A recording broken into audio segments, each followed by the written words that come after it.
இனிய வணக்கம். Style logic YouTube channel, Krishna studio discussion,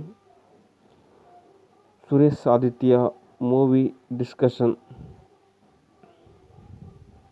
Suresh Aditya movie director தேவன், டைரக்டர் ஹரிசார், அப்புறம் சுரேஷ் பாலா டைரக்டர் மற்றும் அஜித்குமார்.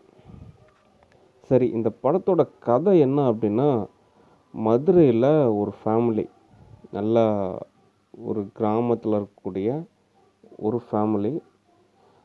இந்த பெற்றோர் என்ன பண்ணுறாங்க, ஹீரோவை வளர்த்துறாங்க. நல்லா ஒரு ரிச் ஃபேமிலியாக வளர்த்துறாங்க. ஆனால் அவங்க ரொம்ப கஷ்டப்பட்டு நல்ல ஒரு ரிச்சாக வளர்த்துறாங்க. அவரும் நல்லா நல்லா படிச்சுட்டு நல்ல மார்க்லாம் வாங்குறாரு. இருந்தாலும் அவருக்கு ஒரு ஒரு அன்சாட்டிஸ்ஃபேக்ஷனாக இருக்குது. அப்போ தான் காலேஜ் படித்த பொண்ணையும் அவர் கல்யாணம் பண்ணிக்கிறாரு. அதுக்கு அவங்க ஃபேமிலி சம்மதிச்சிட்றாங்க. அப்புறம் இவர் பணம் கொஞ்சமாக எடுத்துக்கிட்டு கனடா போகிறாரு. அங்கே போயிட்டு அவர் படித்த படிப்புக்கு நிறைய ஐடி கம்பெனியில் சிஇஓ ஜாப்பு, மார்க்கெட்டிங் ஷேருன்னு சொல்லிட்டு டாப் லெவலில் சேல்ரி எல்லாமே கொடுக்கறதுக்கு ரெடியாக இருந்தாங்க. அவர் அதெல்லாம் வேணான்னு சொல்லிட்டு அக்ரிகல்ச்சர் சம்மந்தமான ஒரு ஜாபில் போய் ஜாயின் பண்ணுறாரு. அப்புறம் அங்கே ஒரு லேண்டு வாங்குறாரு. அப்புறம் ஒரு ஃபார்மிங் ஹவுஸ் வச்சு அக்ரிகல்ச்சர் மேனேஜ் பண்ணுறாரு. ஒரு கிளாசிக்காக இருக்குது கனடாவில். அதுக்கப்புறம் கனடாவிலேருந்து இந்தியாவுக்கு வராரு, மதுரைக்கு வராரு. அங்கே வந்துட்டு அவங்க ஃபேமிலி எல்லாத்தையும் பார்க்குறாங்க. பண உதவிக்கெலாம் கொடுத்து ஓரளவு எல்லாமே நார்மல் ஸ்டேட்டஸில் இருக்காங்க. நிறைய இடத்துல விளைநிலங்கள் எல்லாம் இந்த மாதிரி விற்கப்படுகிறது அப்படின்றதெல்லாம் பார்க்குறாரு. அவர் அந்த விளைநிலங்கள் எல்லாத்தையுமே வாங்கி விவசாயம் செய்கிறாரு. இது இந்த படத்தோட கிளாசிக் ஸ்டோரி. இதில் நிறைய ஆக்ஷனும் இருக்குது. இதுலேயே இன்னும் 2-3 ஸ்டோரிஸ் இருக்குது. இதெல்லாம் நீங்கள் இப்போது தியேட்டரில் பார்க்குறப்போ இந்த படம் அருமையாக இருக்கும். ஓகே, அடுத்து warm up discussion. Actress Nayanthara, அவங்க கேரக்டர் எப்படின்னா, நிர்ணயிக்கும் திறனுள்ள நுண்ணறிவு அவங்கக்கிட்ட கிடையாது. கொஞ்சம் மறுத்து போயிட்டாங்க. உணர்வுகள்லாம் அவங்களுக்கு அதிகமாக கிடையாது. அவங்க தன்னோட குழந்தைய கூட மர்டர் பண்ணுறதுக்கு தயங்க மாட்டாங்க. அந்த ஒரு மனநிலையில் அவங்க அப்படியே மறுத்து போயிட்டாங்க. நரம்பு மண்டலம் சரி, உணர்வு நிலையும் சரி, மனநிலையும் சரி. ஒரே லொக்கேஷனில் தொடர்ச்சியான ஆல்கஹால், மன அழுத்தம், இதனால் அவங்களுக்கு இவ்வளோ பாதிப்பு ஏற்பட்டிருக்கு. இதனால் நிர்ணயிக்கும் திறன் அறிவு இல்லாதனால அவங்களுக்கு ஒரு பட வாய்ப்பு கொடுத்து, ஒரு நிதிநிலைக்கான உதவியும் கொடுத்து, செக்கு எல்லா உதவியுமே செஞ்சாலுமே அவங்க திரும்ப நெகட்டிவாக தான் அட்டாக் பண்ணுவாங்க. அதனால் இந்த படத்தில் ஆல்பம் சாங் அவங்க கிடையாது, நீக்கப்படுகிறார்கள். அதோடு தமிழில் அவங்களுக்கான பட வாய்ப்புகள் கர்மா கிடையாது. ஓகே, கேரளா மட்டும்தான் அனுமதி. ஓகே, மவுண்டன் ஸ்டுடியோவில் கொஞ்சம் டிசிப்ளினாக நடந்துக்கிறாங்க. ஆனால் கிருஷ்ணா ஸ்டுடியோவில் மட்டும்தான் ரொம்ப அடாவடி. ஓகே, அது கொஞ்சம் சரி செஞ்சுக்கலாம். ஓகே, அடுத்த கொஸ்டின், ஆக்டர் விஜய் பற்றின ஒரு கொஸ்டின். ஆக்டர் விஜய் பார்த்திங்கன்னா ஒரு கண்ணாடி மாதிரி. அவருக்கு நல்லதும் தெரியாது, கெட்டதும் தெரியாது. எப்பயாவது ஒரு சுயமாக நிர்ணயிக்கும் திறனுள்ள அறிவு வேலை செய்கிறதுனால ஏதோ ஒரு நல்லது செய்வார், அவ்வளோதான். மற்றபடி அவர்கிட்ட நம்ம எதுவுமே எதிர்பார்க்குறதுன்றது சரி வராது. ஓகே, சொல்லப்போனால் ஒரு கண்ணாடி, மிரர், அவ்வளோதான். ஓகே, இதனால் நீங்கள் எதுவும் மிஸ் அண்டர்ஸ்டாண்டிங் ஏற்படுத்திக்காதீங்க. ஏன்னா எதிர்பார்ப்பு இருக்கும். ஒரு ஆக்டர் இவ்வளோ சம்பாரிச்சிருக்காரு, அவர் என்ன செஞ்சார் நீங்கள் சென்னைக்கு போகும்போது அப்படின்ற ஒரு எதிர்பார்ப்பு இருக்கும். அந்த எதிர்பார்ப்புக்காக தான் நான் சொல்கிறேன், அவர் ஒரு கண்ணாடி. அவர்கிட்ட நம்ம எதுவுமே பெருசாக எதிர்பார்க்குறதுன்றது சரி வராது. ஓகே,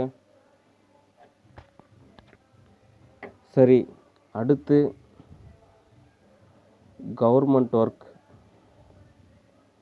கவர்மெண்ட் பஸ், தமிழ்நாடு போக்குவரத்து கழகம் அங்கங்கே யூனிட் வச்சுருக்காங்கள, அங்கெல்லாம் என்னென்னா கேஷ் அட்வான்ஸ் சொல்லிட்டு நீங்கள் வாங்கிக்கலாம். ஒரு உண்டியல் மாதிரி. நீங்கள் இப்போ இந்த டைம் எடுக்கிறீங்க அப்படின்ற வண்டி எடுக்கிறீங்க, கண்டக்டர் பணம் தேவைப்படுது அப்படின்றப்போ நீங்கள் யூனிட்டி போயிட்டு இந்த மாதத்துக்கு எவ்வளோவோ அந்த பணம் அதை வந்து நீங்கள் செக்காக வாங்கிக்கலாம், ஒரு அட்வான்ஸாக வாங்கிக்கலாம். ஓகேவா?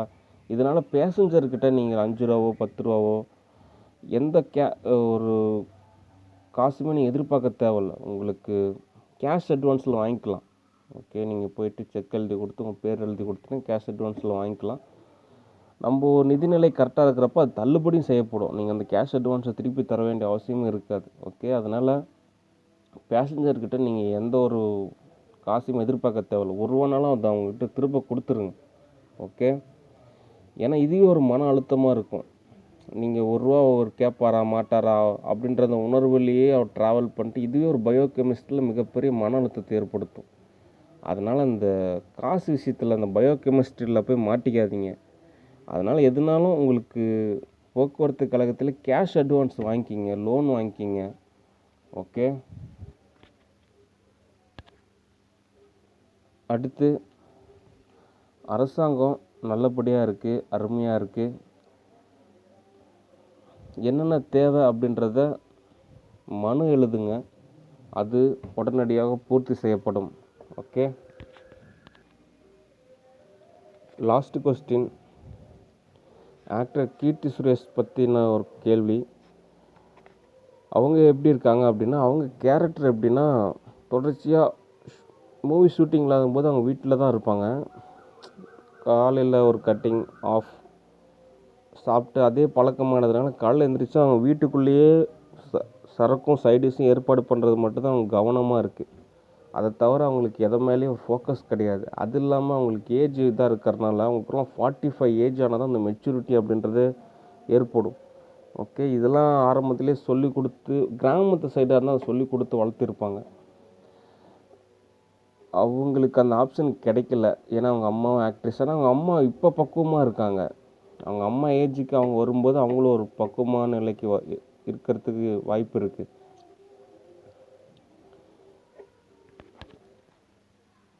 அதனால் நீங்கள் அவங்களுக்கு முக்கியத்துவத்தை கொடுக்கறதுன்றது சரி வராது. ஓகே, அவங்க ஒரு இடத்துல மேன்மை அடையணும், ஒரு உயர்நிலைக்கு போகணும் அப்படின்னா அது கேரளா தான் சரியான இடம். ஏன்னா அவங்க வளர்ச்சி அடையிறதுக்கான வாய்ப்புகள் நிறையா இருக்குது. சென்னையில் இருக்கிற மாதிரி சேட்டையெல்லாம் அங்கே செய்ய முடியாது. அங்கே அவங்களுக்கு ஒரு முன்னேற்றம் ஏற்படுறதுக்கு நிறைய வாய்ப்புகள் இருக்குது. சரி, நெக்ஸ்ட் அடுத்த கேள்வி. Iron Man series, iron mask game சீரீஸில் அயன்மேனோட கேம்ஸ் தான் நம்ம ரெடி பண்ண போகிறோம் மைக்ரோசாஃப்ட்டுக்கு. ஓகே, அதை தான் நம்ம இப்போ ஃபோக்கஸ் பண்ணோம், டிஎஸ்ஜிஎஸ். Okay,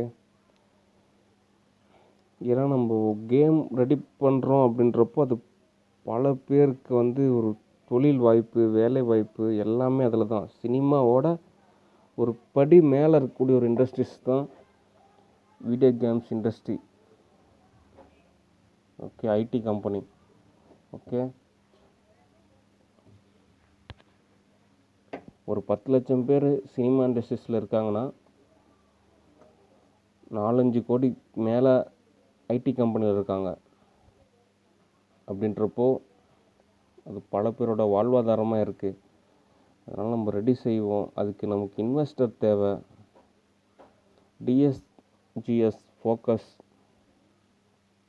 good job. See you next video. Bye.